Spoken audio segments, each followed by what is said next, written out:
And my guest at this time is a graphic designer, illustrator, game developer, and co owner of Holy Wow Studios.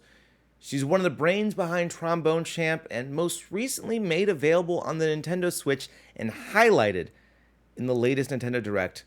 Please give a warm welcome to Jackie Vecchito. Jackie, how are you? Oh gosh, what an intro. I'm great. Thank you so much for having me. No, of course. I'm simply here to gas you up, 1,000%. So I think my first question here is when people find out you've worked on this game, what do they ask you about first? Hot dogs or baboons? You know, a lot of people haven't even gotten to the baboon. It's Really? interesting. Yeah, which is fine. But it is right there on the main menu, which I love that That's it's what I was just gonna say. It's like there I feel and like that's the moment I saw that it was like I need to click on this. I am compelled to click on the baboons. yeah, no, all the extra story and stuff Dan came up with because we both love a lot of the Dark Souls games and all those have just like this really like intentionally confusing story, Yeah. and he thought it would be hilarious to just put it in the ridiculous trombone game. Also, just that like it would give the game like a little something extra, just something for people to stumble upon, which it's great. I love people just being like, "What the hell?"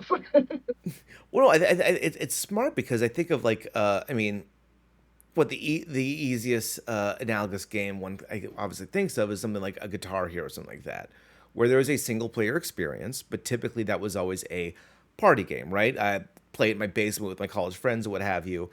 Um, Having this story element, not only the game itself is fun, but really encourages like, oh, I'm am going to absolutely drive. It's like harder to get sick of something like this because like you want to know what do the baboons mean?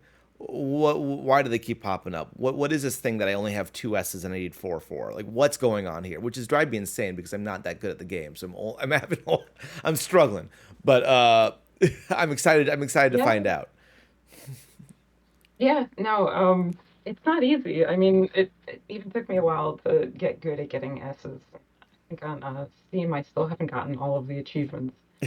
But it's crazy to see how like good other people are, especially when the Switch came version came out. Like I've been playtesting that like all of the time. Both Dan and I, we've just like every day that game has been playing in our apartment, and somehow these people who touched the game for like 2 seconds are like miles better than both of us.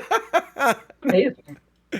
That's But good. again, like that's not really the point of the game, you know? It's supposed to be just you're having fun, enjoying whatever kind of music you're playing, regardless of, you know, how good you're doing. So let's talk about because that's what kind of the biggest been the biggest thing for you guys recently. It seems, at least from an external point of view, is the addition of the Switch port. How has that process been? Because it feels like it was a little bit of time from the initial release of the game and sort of the big hype because it did kind of have this overnight following that blew up. Uh, does it right now feel like a second resurgence now that it's on the Switch and more people are getting a chance to take a look at it? Yeah, no, it's been wild. Like the PC version came out September of 22 last year, and the Switch version came out September of this year, which was a little coincidental, but it was pretty much when things started to wrap up for it.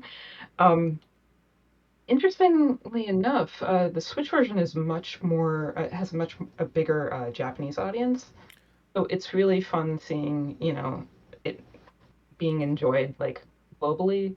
It was very much more of like a thing in the States for the PC and Mac version. So it's been fun seeing that. And yeah, development for Switch basically took us like the full year. It was eye-opening like how much work it was.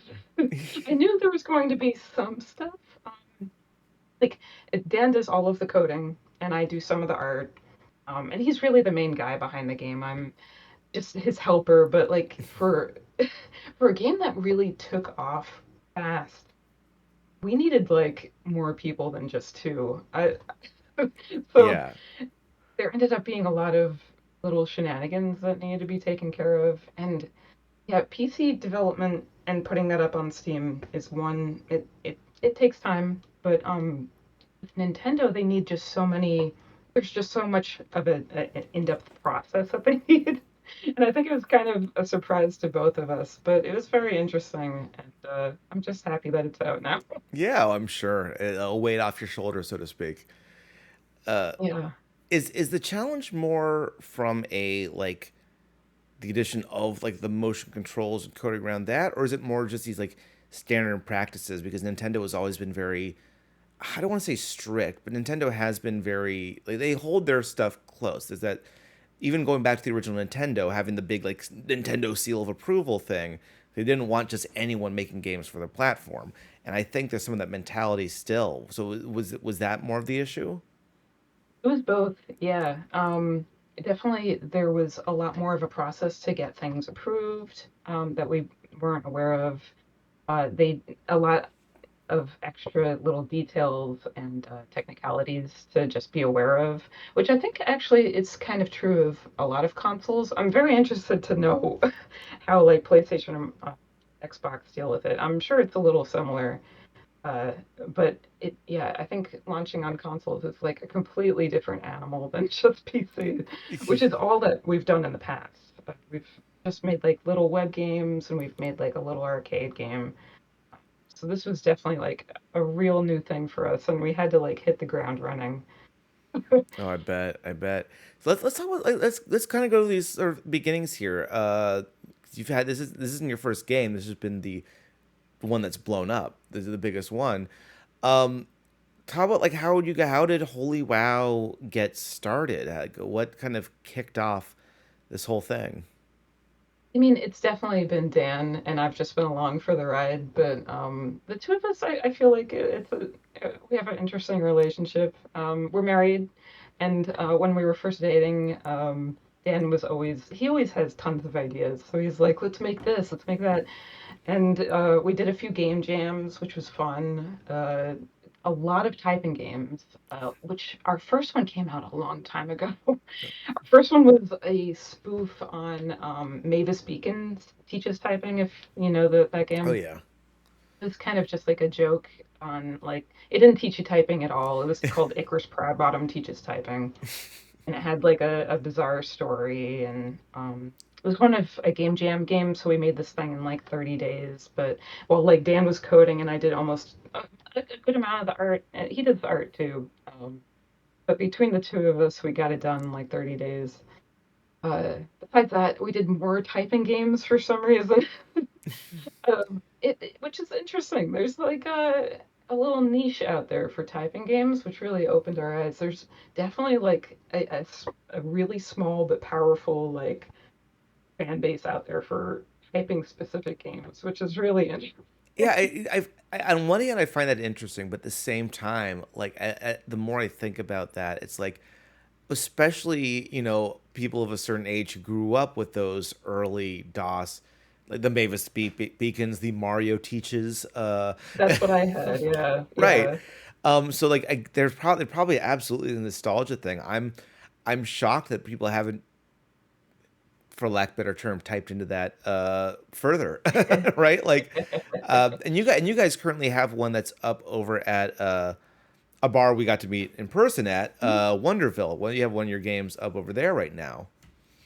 Yeah, yeah, I'm very happy it's there, and well, it's such a cool place. It's like a arcade bar, and just so people, if people don't know, Yeah, yeah, um, it's like an arcade bar that hosts like indie dev games, and a lot of us are locals, which is kind of it's a fun little niche to have. yeah. Love that Arcade bar place. meets art gallery in the way that it treats gaming as art, and it's cool to see that, and it's a place where people can try things, and that's, I mean, that give you guys credit. That is that, like, what I've discovered that you guys have come up with from both Trombone Champ and these early typing games is that uh, the two of you are absolutely willing to try stuff. You're not making a platformer. This is not a third person action adventure game. Like you're playing with the medium. Is there is there drive?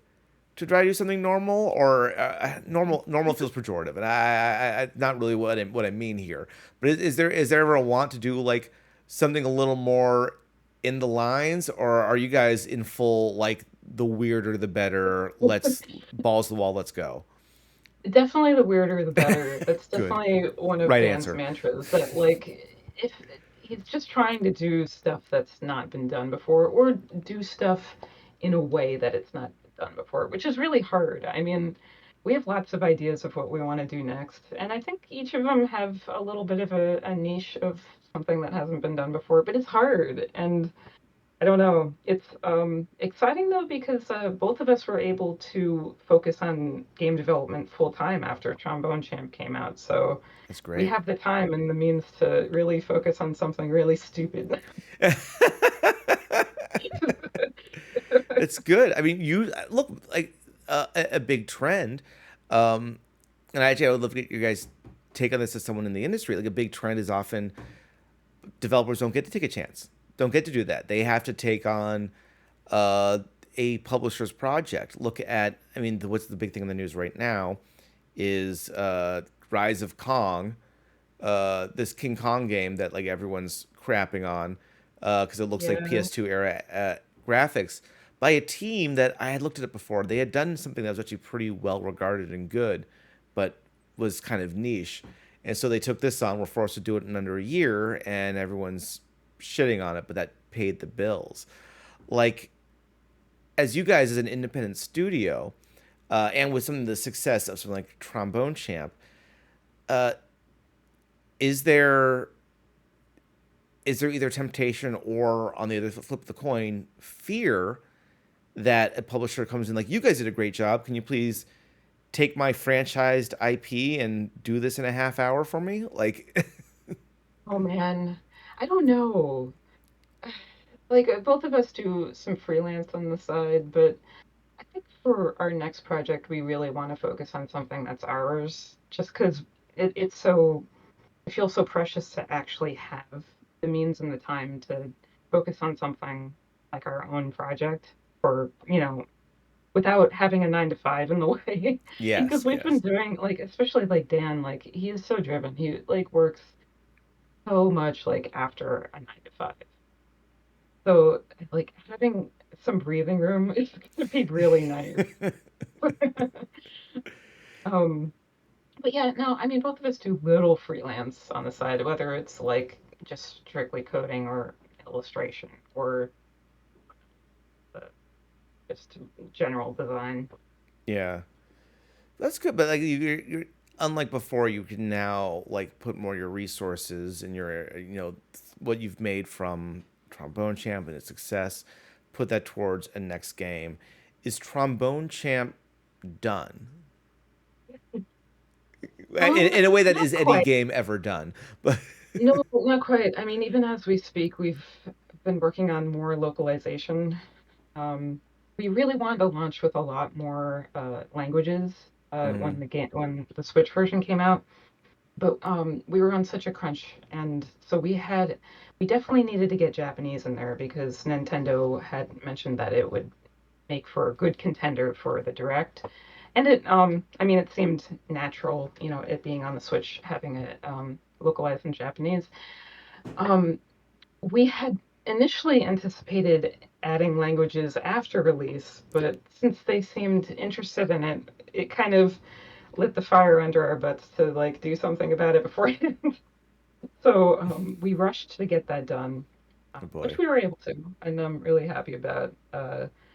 But now we're just working on adding a few more. Like we added Brazilian Portuguese a few weeks ago. We're working on getting traditional Chinese and simplified Chinese in, which should be soon. And then one more language, Korean, after. And then we'll have 10 languages. Wow. I'm really jazzed about it. And then, I mean, like, it's kind of a bummer that, like, I almost want to do more, but it costs money and it takes a lot of time. It's really hard to QA, especially since there's just the two of us. Like, we've outsourced it being translated, of course, because we don't know that many languages. Yeah, yeah, right, right. But once you implement it in the game, it's very hard to make sure that it's in there well, because stuff could be like cut off, or it could have like weird line breaks. Oh And yeah, because the sentence structure is not going to be the same, just grammatically and like the length of letters. yeah, Right? Yeah. I mean, like sometimes like it like automatically kind of truncates words and stuff, but both of us coming from sort of a graphic design background, we want it to look nice, so we try to give it a little bit of extra care. But it takes time, especially like it's so weird. We have this like document of all of the words in the game, which is like a lot. I think it's like 8,000 words, which is a lot for like a dumb We, trombone game. yeah, which is a lot for a music game, but yes. Yeah, yeah. So it's been, I've really enjoyed the localization because like localizing a comedic game, it comes with like its own little challenges. Like how do you translate Oh. two words, right? Or like we have something called the toot vessel and the turd vessel. Or like even the names, like Bass Master Ben is one of the baboons. Like, how do you Yeah. the translators definitely had fun, which I'm happy about. But I'm sure it was a lot of work. I can't imagine. God, yeah, you don't think of that, because in your head, and at least as for a layman, in my head, it's a copy and paste thing, but it obviously is not. It obviously takes time, and like all steps of this does. Yeah, yeah. Obviously, like we originally anticipated, like taking our time with this, but intimidating knowing that like a lot of people are playing it. You try to get it done faster. Yeah, Um, that was kind of the crazy thing when like the PC version came out. Like Dan was not ready to like have that many people playing. Like I was trying to field like the bug reports that were coming in, and like the poor guy Dan was like trying to fix it. Well, no, I was like, oh, dude, don't stress yourself out too much. But it is intimidating, like knowing like if there is a bug in the game, and like you want to fix it, and yeah, I don't it's know. your baby. You It's been want a it to be lot. fixed, but at the same time, you're in that moment. A lot of people are playing your game, like, I, where, like, how did that? At what point in the release of the original did you start seeing that this was not just like successful but really blowing up? Like, what was there, like a turn? Did you wake up the next morning to a ton of texts or like? Oh gosh, yeah, no, over like a course of a week, we knew for sure. We did like an open play test before the game came out on PC, and a really big streamer, Lyric, I think his name Yeah. was, played the game, and it got like a lot of views. People got interested, and then shortly after release, PC Gamer wrote a really nice article, which I can't believe they did. It was I think like maybe 5 days after release, and that definitely helped a lot. I think that's kind of like really what tipped it off. And then our inbox was really stupid for like a long time. I was trying to field it while doing like my 9 to 5, and it was getting like I couldn't manage it. I was like Dan's publicist. I was like his agent. I was like the bug fielder and just like the social media manager. And it was like, oh my gosh, I can't. It was like trying to juggle two jobs. So both of it. Dan quit his job first, and then I followed shortly after. Once I figured out how to make sure like we could get freaking healthcare because man, it's honestly like like the bummer that anyone has to in this country has to worry about that. I don't For know. sure, for sure. But then also the battle of going through the red tape that is acquiring it. Like, Yeah, no, it's hard. Honestly, that's like why I took a little bit longer. I wanted to make sure I knew what I was doing, and I'm still not really sure. But also, like all the shenanigans of like setting up our company, like Dan rushed to make like a LLC. We had to get like an accountant, which sounds really boring, but it's something you had to do. yeah, And you try to explain it to them because like they don't know. And I'm like, it's a game, and they're like, a game, like what? They don't know what Steam is. And I'm like, it's a program. I right. don't know. Just getting into all those technicalities with even like our family, like it's very hard explaining to people who aren't in the world of video games. And I get it. It sounds really stupid. it makes sense to us, right? And that's it. It's like I don't know. How do I explain to my mother that I spend every Monday night doing a stream to what do we got 6 people? I appreciate everyone being in the chat, being around. Like yeah, it's like you can only explain it to those who get it, and everyone else you just as long as my mom will say, I'm just happy you're happy. I was like Oh, that's that's nice. that's the real Jewish mother response. That's fantastic. Um, so so you've gotten this success. It's rolled through. Uh, have you gotten like any interesting interactions with people that you just would not have expected Oh beforehand? man, a lot of like interesting people we've come across.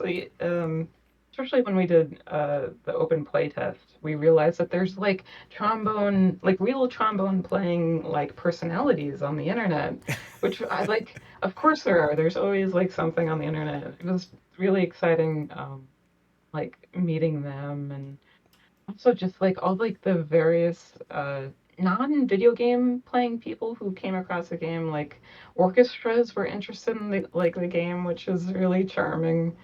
It's always a little intimidating when like real trombone players, Oh, I could come only across the game. imagine.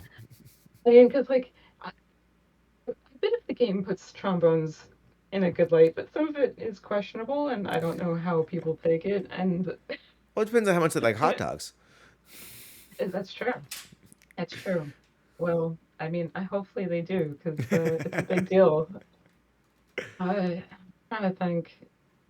It's just delightful seeing people play it. A little intimidating because like you never know if they might come across a bug or like might not like understand something like a certain control scheme, and you're like, oh God, it's so Yeah. hard Oh watching. no. But no, ultimately it's great. I mean, especially now that the game is localized in other languages, I love watching it in like other languages and people like enjoying it in like their native language. I wish we could have had those in sooner. We're also working to get that in the PC version, which is like a whole other thing, but Oh boy. soon. You had mentioned Xbox and PlayStation as well. Is that very much on your roadmap, or is just kind of like maybe someday? Xbox would probably be a little impossible just because their controllers don't have any motion whatsoever. Mm, And playing with a joystick just it's not fun. It's possible, and we do have it as like a function in the Switch version as an option, but like it's not a good time. I don't think I'd want to spend the time. PlayStation's a possibility. It's on our like maybe list. okay. Like both of us have just been so surrounded by the game and trombones that we've gone a little insane. And I think once we get what we want done with the Switch version, maybe like some sanity might come back to us, and we might be able to iron out exactly what we want to do. Right. You've got a big you've still got a big task with these localizations going on that it's kind of hard to see past that. Yeah, yeah. We've also been trying to like add a few songs with each new localization, adding because it's just nice to add a few more songs. And we promised it in the beginning. Um, it's just nice. Like there's always more public domain songs out there for us to tap into. I we did try to like work with some music labels, but it's really hard, even just communicating with them. I imagine the cost is going to be stupid, but even just communicating with some of these labels is really, it's a slow process, and ultimately, I don't, it's too much. So public domain songs and songs made by Dan are go-to. That's I mean honestly there's a bit of a from a business end a bit of a brilliance in like you've come up with something where you can literally use songs with no worry in public domain. That's great. Um, do you still having trouble with the music labels now that this game has seen some more success, or it's just kind of been the same regardless? We're just like at a point where we know it's going to be too much of a battle. There is kind of a hope that maybe like something might materialize and maybe we could do like a big DLC later Right. on. Our hope of hopes was always to have like Nintendo music in the game when Switch came out, but Ooh. apparently that's very, very hard to get. And but yeah, who knows? It's not like a complete impossibility. It's just a very, very, very big impossibility. Do you have But like who a knows? do you have like a pie in the sky wish list? Like, can you name a song or two that you would love to see in the game? Oh, me personally, man, a lot of Dragon Ball Z music. A lot of it. A lot of, especially the Japanese ones, are so killer. Even some of the American ones. I know some people aren't crazy about them, but yeah, I would love all of them. That'd be All the Dragon amazing. Ball Z songs. Just a Yeah. full Dragon Ball Z pack. Those same Hmm. animated characters with just the yellow hair. I could go in Super Yeah. Saiyan. Oh man. Brilliant. Yeah, that would be honestly my dream, which has been my dream because basically, like, I've just been like dreaming of Trombone Champ for the past like year. For a while, I was keeping like a dream record of like how frequent certain things came up in like my dreams, and like slowly after the release of the PC game, like trombones just like started to take that number one spot on the list. I'm like, oh, I'm going insane over Oh here. no. Oh no. Now, No, no, it's fine. They have done me well, so. that's true. Have you since learned to play a trombone? You know, we have a lot of trombones now. Dan is making a harder effort to try it out, but I've tried. We have a few P-bones, if you know of those. They're like a plastic trombone. I guess Oh, they're interesting. mainly for like students because they're very cheap. Well, cheap for a musical instrument. I think Yeah. it's like 150 US dollars, maybe Okay. close to 200, which I mean, it's also pretty sturdy. You could drop this thing and it's just plastic and like it's pretty good. Right. Um, Great for high school and I students who live are in, getting beat up on their way to band practice. Like, yeah. yeah, but they even come in like different colors and stuff. They're fun. So we have a couple of those. We also have a very long trombone. It's like 11 and a half feet long that some orchestra fabricated. Oh wow. And it's metal. It's like a real trombone that they like just put like an extra two slides on. It barely fits in our apartment. It's real, like our apartment's real small, so Oh, that's amazing. we have that, which does play. We have played it. But yeah, ironically, neither of us really play the trombone. Dan plays a ton of instruments. He plays like the guitar and saxophone, and he's got like a ton of instruments in this apartment. It's wild. He plays keyboard and I played the violin for a little bit, and I've touched the bass guitar a little bit, but maybe eventually we'll learn the trombone uh, Add to the stuff repertoire. later. So Yeah. you've mentioned that Dan does a lot of the music. That a lot of there's a lot of the music that's not the he's written a lot of it himself. Um, for both of you guys, like what goes into not just building the song, but like building note placement? Like, Oh yeah. is it just as simple as just like you're going off of the like if I'm just going off the feeling of like yeah, or is there more of a science to it? He started with a different system when the game first came out, but I know that he came across a more an easier way of coming across like implementing the notes. It's No, he would answer that question better than me, but it is very interesting. It is still very much a process of like just like putting in each of those at a time. He builds these songs in Reason, which is a musical program, Hmm. and then that's like the background track. And then there's a way to sort of use MIDI to kind of like get like vague placements, which has helped him out. Which I mean, at least it's something. But it still takes a long time I to can get it right. it's been especially Yeah. with the number like how many songs do you guys have in there now? It's I think it's over 50 now. The game launched with I think 48 and now we're maybe like 52. But the Switch version came out with 48 and now we're at 52. That was the crazy thing when PC version came out. I think we only had like 20 songs. Yeah, Which I isn't think I mean it's okay, but it's not a lot for like a game that had, a following. So poor Dan was like, "Oh shit, Oh no, I get more in the here." pressure hit, and he had to jump to it. Yeah, yeah. Uh, Gosh, it was a lot. But I'm happy to say that we're over 50. It feels good. That's a good I don't number to have, know. and I mean honestly, enough in there to keep busy, especially with everything to unlock and discover that you guys have put in there. Uh, you guys have talked a bit, I know in other pieces about the importance of comedy and just the Mm. importance of comedy in gaming and the comedy in this game. And obviously, like you described, doing sort of the Mavis speaking parody as well. Uh, Talk to me a little bit more about that. Like, what were you guys' comedy influences for this? Like, are there any things in particular that stand out as far as like your guys' taste or what vibe you're hoping to go for here? And like, why do you think that like it's such an untapped, I guess, art genre in the world of gaming?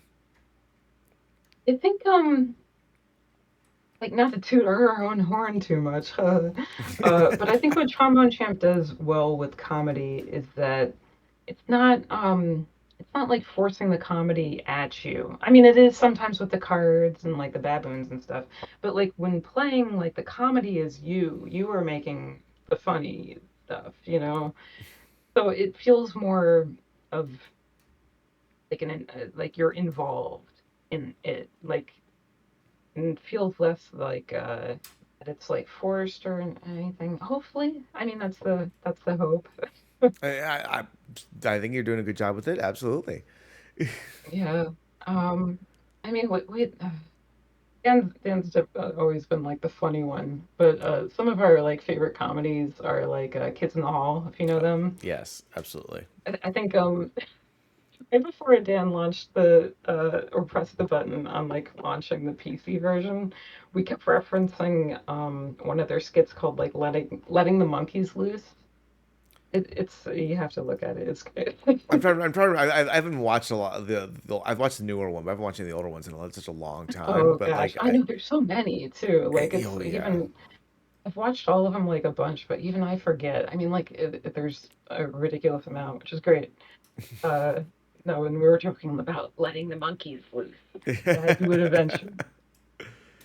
Trying to think. Um, we love Danger Five, if you know that Yes. show. A little bit of Oh, a niche that from is. Australia. I discovered that recently. That show is wild. Oh my! And one of those shows that I'm kind of angry I didn't come up with first because it's so good. But like, yes. Oh, yeah, it's incredible. I love those guys. I mean, I don't know if really any of that is in the game. I mean, a lot of it is like a parody, on Dark Souls and stuff, which is funny to say about a music game, but that's where some of that comes from. No, it's such a great idea, and honestly, I mean, I loved Elden Ring. I've been a fan of many of the Soulsborne games like Hollow Knight and stuff out there.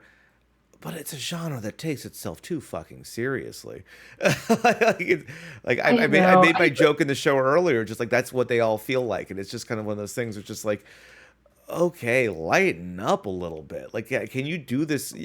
There's another game that's coming out soon. Oh God, I'll remember it's about a hermit crab. It's a Soulsborne game, but you're a hermit crab and you're finding a new shell every time, and it's much cuter and much Awesome. brighter. It's still punishing gameplay, but like, it's it's cool when someone can take one concept and just go to the outfield, like go nuts with it. Like that's what you like to see. And so and you guys not only did that, but did that with quite literal flying colors for how bright this game is. Like yeah, 1,000%.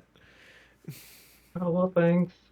Yeah, no, it's wild that people like this game. Like, both of us had no idea. I mean, like a stupid like Philly trombone game. We had no idea. Uh, we're not prepared for the amount of people playing it for sure. um, I started this conversation with you when we met in person at Wonderville. I want to continue it here, but Sure. VR and Ah, yeah. VR with something like this. Like, is that because that's closer to the motion control of the Switch we'd expect than say the PS5 and the Xbox. Uh, is VR something you guys have talked about? Is that something you see as a possibility? And if so, would you implement it the same way, or would it be notes coming at the person? Would it be first person in that way? No, that's a really good question. VR is definitely on our to-do list, but how exactly we want to do it is it's going to be still a road to cross. But I do love it. We recently got Quest 2, Meta Quest 2 headsets, two of them, Yeah. last year, and like I was actually pretty with it. I was always kind of poo-pooing VR because first of all, it's really expensive Oh yeah, no, just I to I like get shat on it. I stuff. shat on it completely until I got one, like 1,000%. I thought it was the dumbest thing in the world, and then I played Beat Saber once and was fully converted. Yeah, Like I get it. yeah, I got it last year during the winter time, which actually like I got a few games that really have you like moving around. I'm like, oh, this is actually like a good, wintertime activity. Yeah, I would definitely be more into like I used to love DDR, but obviously in an apartment, I'm gonna spare my neighbors and not, 1,000%, DDR. absolutely. DDR is not But a New York City game. Like, no, no, unfortunately. But VR is a little bit. It's definitely feasible. Called Pistol Whip, which is almost a music game. yeah. It has you shooting like in time with stuff. Both Dan and I really love that one. You could get like actually like tired out and like sore from that game. Oh yeah, I definitely got sweaty and like a little bit of, oh, maybe I should have had breakfast before playing when Yeah, yeah. when I first did it. No, there was a time when like both of us were playing it so much that like the following day we're like, oh shit, we need a break, or at least I do. Like, and a lot of effort. But yeah, all that said, we love to have it. People have already like modded it into it, and it seems like so much like the game into VR, and it seems like so much fun. So we definitely want to pursue that somehow. Let's touch. That's a good transition. Let's talk about the modding community a little bit because people Oh were man. modding songs themselves into the game.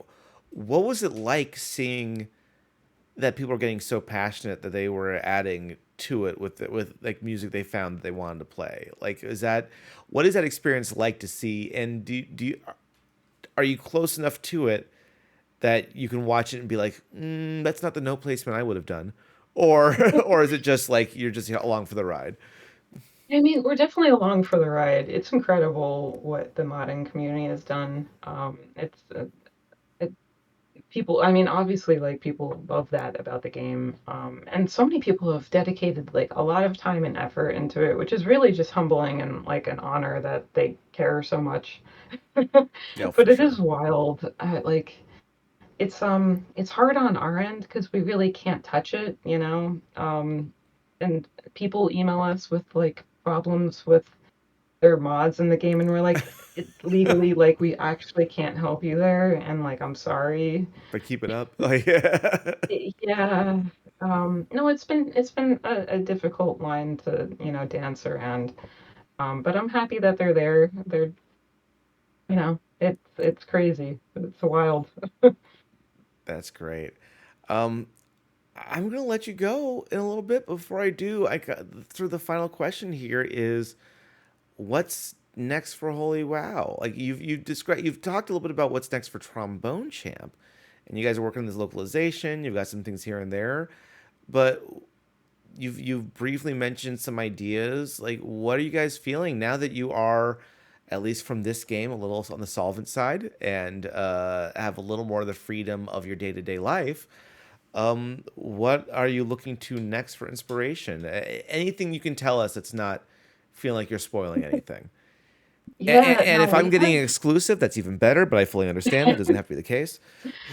I mean, we're really just mulling around at this point. We have like four or five or even more ideas, but it's hard to like really nail something down. The most boring answer is maybe revamping one of our older games, our two-player typing game. which currently the computer only recognizes both keyboards as one keyboard, which is kind of it's kind of a whole technical thing, but like it limits like what we could do with the game. But Dan's figured out a way of like distinguishing the keyboards, so we can do a lot more with that now, which is very exciting. But also like I don't know, we have so many other like bigger ideas. Um, it's tough. Just because they're just so like all over the place. Like personally, I would love to work on something a little bit of a small scope, like maybe a similar scope of Trombone Champ, but we do have some ideas that are like really big, which would mean like maybe hiring people, which is like a whole animal. Because right now it's just the two of us. Right, right. Um, it's yeah, I don't know. My heart of hearts has always wanted to do a point and click adventure, but like I know nobody buys those anymore, and Is I that don't true? know. Because we just had Secret of Monkey Island. I think that did pretty True. well. It's And true. what was it? Thimbleweed Park. I think it was pretty successful. I mean, There's been a handful that have come out. I don't remember. There's been a few that got awards last year even. So I guess it's not completely untrue, but I feel yeah. like you have to be really good at organizing all of that. But I don't know. Maybe we have like one idea that might be point and click y. Maybe we could kind of get that out. Like it's a smaller scope that we could wrap up. That's the thing with any project. It's very good to have a, a projection of like knowing you can start it and finish it, which is really it sounds basic, but like that's the most important part. I mean, yeah. A game. A game is not a game until it's finished. Otherwise, it's just a project. And like, yeah, like in the end, the point is to have a finished thing and not just a, you know, unless you're a AAA studio, in which case you push out an unfinished thing and they'll work on it for 4 years before they forget about it. So like ideally you want to come out with a finished project. Yeah, yeah. No, it's tough. But again, I'm just jazzed to like actually have the time for it. Um, Also maybe like we could take some time to like get our sanity back. Like we have not taken a vacation since 2019. Yeah. And like it'd be nice to go somewhere, clear our heads, and then maybe come up with something after that. We'll see. I do have a comment here in the chat from Holy Wow Studios saying talk about Himbo House. What can you tell me about Himbo House? It's funny. I mean, Dan's like in the room, like right behind me. Okay, no, Good if he call. wants to talk about Himbo House, yeah. Oh gosh, the type of game is escaping me. Where it's video, um, like Night Trap, if you know that Yeah, game. absolutely. Yeah, like a full motion video kind of style. Yeah, we would love to do. We've been talking about Himbo House for like I mean, over. name and concept alone, you've got me on board already. Yeah, let's. I'm not ending this conversation. Let's get into this. Himbo House, a a full motion video, similar to Night Trap. Like I'm Yeah, so elaborate. yeah, no, Night Trap is great, and I feel like it's on Switch. It's really Yeah. and Steam. You could get it really easy. It's like cheap. Uh, Something like that, but just like a house full of himbos. And we haven't quite nailed down like what, fate befalls them, but like you have to either protect them or trap them or do something to them. Probably trying to avoid traps to not be too close to Night Trap. Um, but also just interesting to think of like who the himbos would be and we do live in New York City, so like there's like a lot of like theater groups and stuff and Oh, like maybe a lot there of is an overabundance of actors. himbos in New York City. Absolutely. Um, They're like rats and cockroaches. The city's crawling with them. yeah. I mean going back to like Danger Five, Sean James Murphy, who's one of the characters, lives in New York City, and I would love for him to be Oh one. wow. It should be a dream of dreams, but um, it, yeah, it'd be crazy because like that would be opening a lot of, or I don't know, it would be like wearing a lot more hats than both of us are used to. Like working with actors, I've never done that. Coming up with a script for a game like Night Trap seems like a monumental task.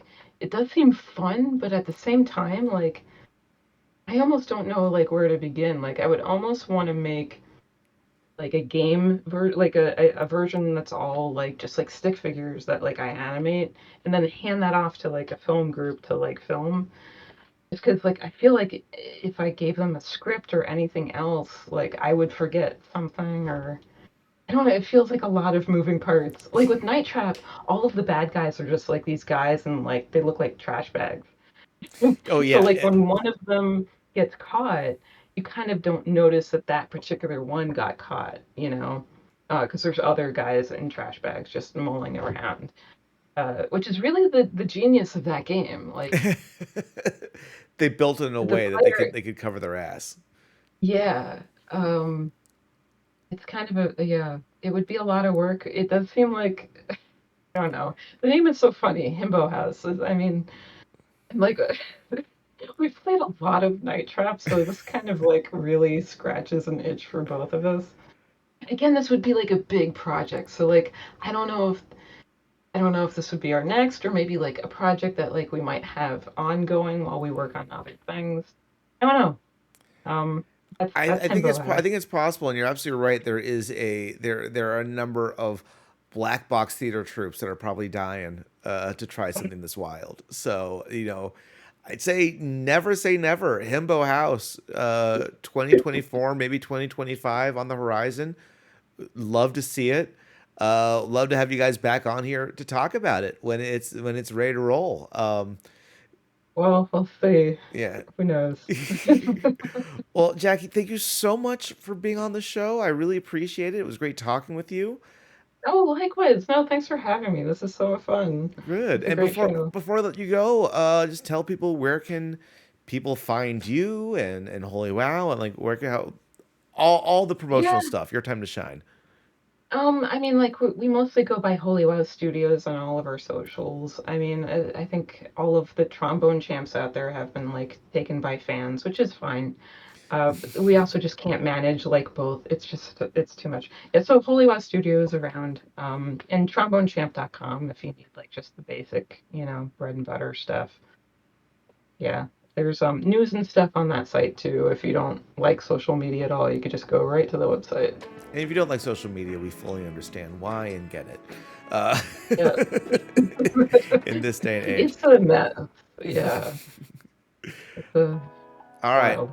Well, thank you so much, guys. For everyone else, guys, we will be right back. I'm going to play it. So if you haven't seen Trombone Champ, you Great. can watch someone struggle their way through it in just a little bit. Stay tuned.